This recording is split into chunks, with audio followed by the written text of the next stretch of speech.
chaya neri ya neri na gwazni dia len taya tin ba jo wai no ra mengo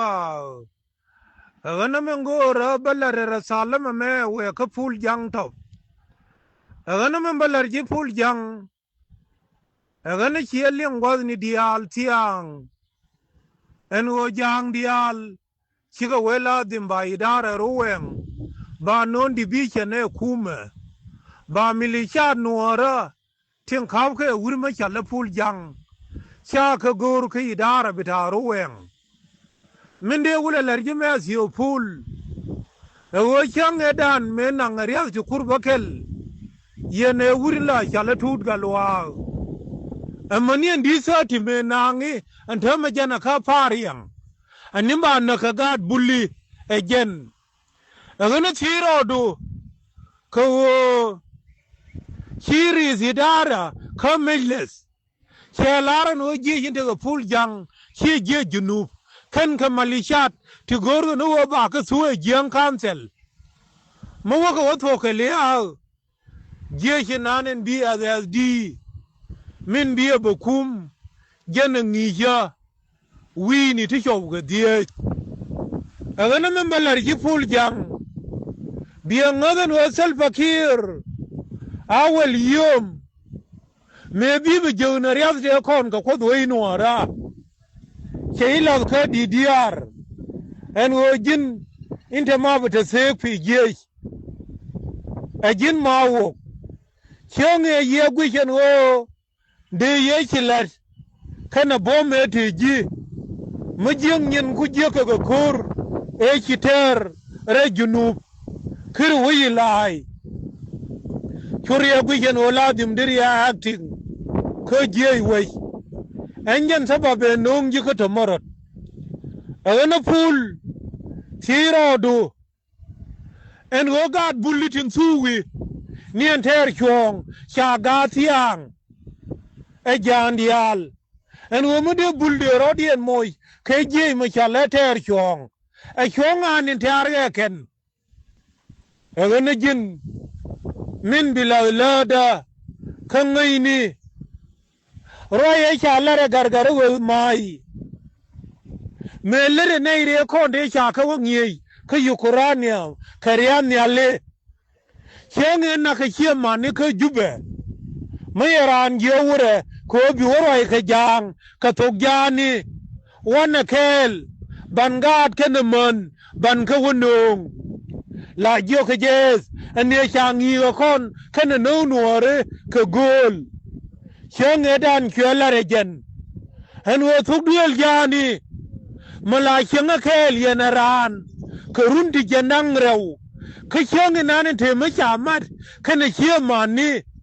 mache we guyiji la chenene ji walle en tiro du ful jang en wo laren kiler ka sel fakir darla chale bentiu chieda ken lew en walle jin malisha kake baina ken bai tifalar widu balare kanen wonwor wewe me cheke me chalare gadet en wonay de pool ma chana kenna chakala na ko konya ke jang ko nen ke chaka gar nuora ko ba na wuli joke nuore ten chakonna ko nuoren te pe jani kan nuor en te pe nuora min chagar chike perak chenge dan la pen ende du kon ko bi jang ro kule lia en wo cha nuori tingwan cha kana ken agana wora tarale bele nan la te ka gui mayardi jale nan in fi jal ke je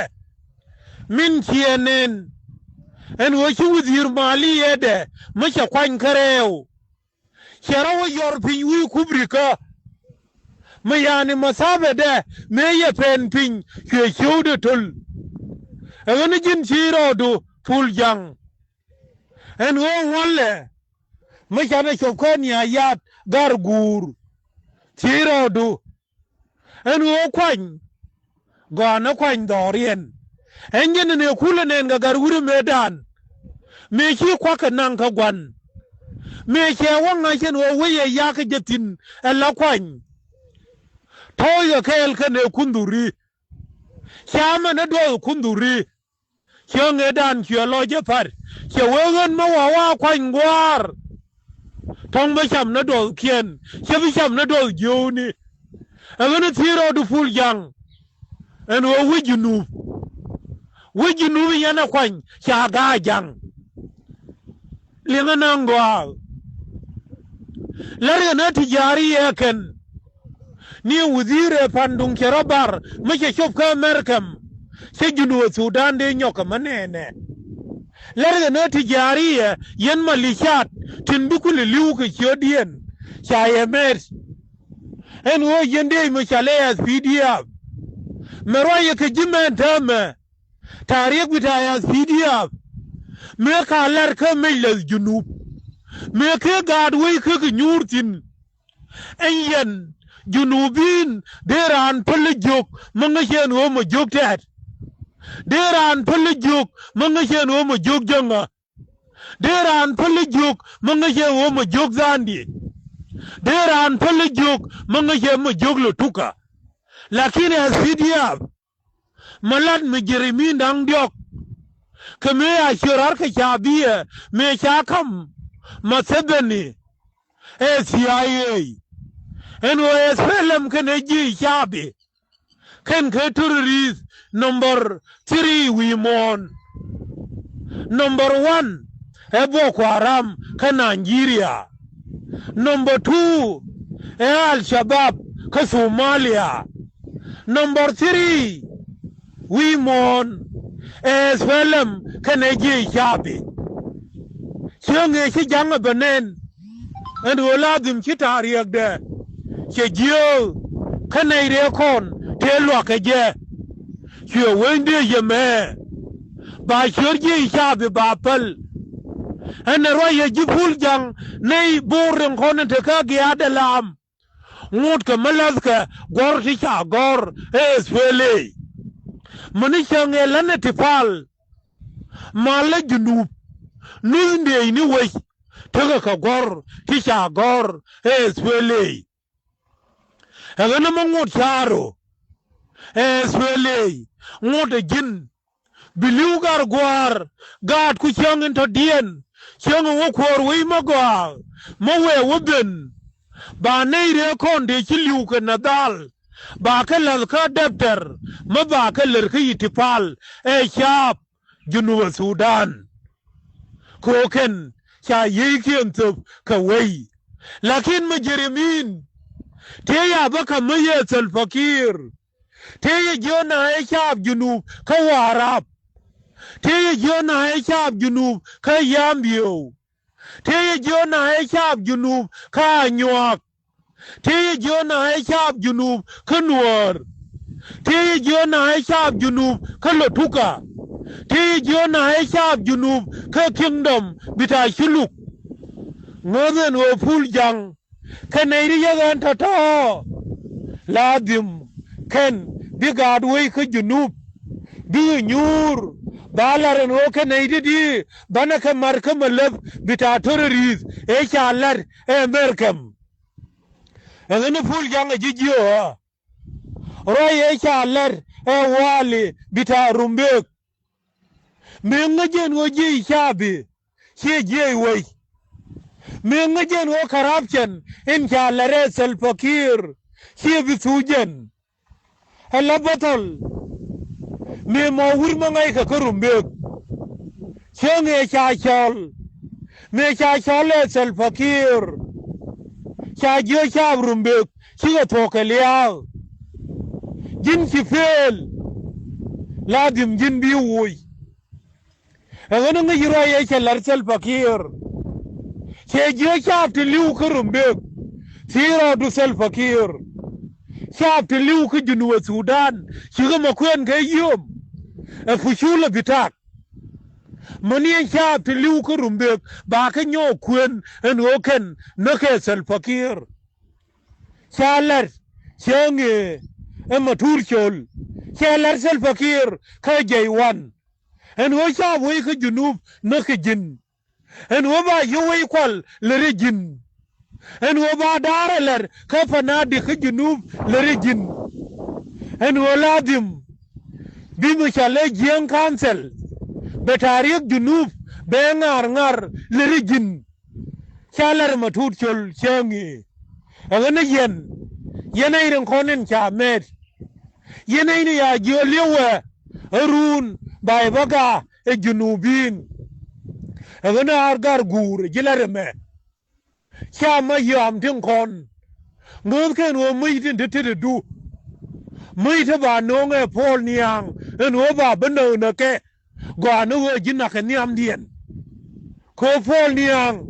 che kwan tude che na ke riam nyale Uganda nien teme chege me che kwan na che toy ken dola ke je en wo ladim dere sakin dere lazin sirira dere ngur ke wor ko nyal no gwan ladim chi pol niang che kwan tude che no wudut warap kana dor la shalama yom keremial min wala riamyalike tinya yuwi ke junub cha kana ngaken ke yaga bana ma kwan tude ene ful jang real roka angwa de ko ngmajetin tinajen nga wudut ke bul cha ke binna ngajalaw ke en wasor al madi mshi bul shiri dagnan shede te ko umdurman ke shermadi lere bul mawya ke joy ke junub bi ben Sudan gargur ngoden wo wara be mo ba daken lagwa ka ni kien biakur makatere shul medan biater kalwal kanadieni te ya nuba galwal agana wain wara pul jang cha tifal bila remon en wo chi unike aya malien yasin konti diali toti dunke ga det makana salfakir kana nei te ya terkien mar cha dor ya lebul cha debo katairan gwade nonga mai te kama karian ya litin kawilai wede ka jon garang de moy maitin agana jin gargur kurmi chobgan kurmi bolian pin engen ni kinen agana riale roka en woliuni kel ka wey bulli ko mo wi woliu kel ka malishat selfakir kinya iler jin korien gargur chai be kun kama yom kayai bi kun dor la chala warap cha bi ga du bilatin agana ngoze en wo wey